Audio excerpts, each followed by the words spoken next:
தமிழகத்தில் அடுத்த ஆண்டு முதல் நீட் தேர்வு நடத்தப்படும் எனினும் நீட் தேர்வை தமிழகம் எதிர்ப்பதில் எந்த மாற்றமும் இல்லை எனவும் மாநில பள்ளிக்கல்வித்துறை அமைச்சர் மாஃபா பாண்டியராஜன் தெரிவித்துள்ளார். டெல்லியில் செய்தியாளரிடம் பேசிய போது அவர் இவ்வாறு கூறினார்.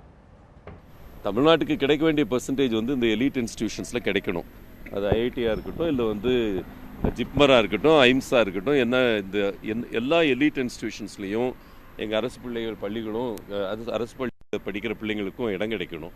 அதுக்கு தக்க நாங்கள் செஞ்சுக்கிட்டு இருக்கோம். அதை ஆழமாக செய்வோம். ஆனால் இதனால் நான் நீட்டை ஒத்துக்கிறோன்னு கிடையாது. நீட்டை எதிர்த்துக்கிட்டு தான் இருக்கோம். அரசாங்க ரீதியில் அதை சட்ட ரீதியில் சந்திச்சுக்கிட்டு இருக்கோம்.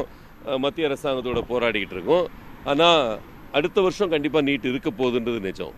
ஓகே, அந்த டயத்தில் எங்கள் பிள்ளைங்களுக்கு இடம் இல்லாமல் போகக்கூடாது. அதில் அந்த தான் நாங்கள் இது ஒரு கண்டின்ஜென்சி.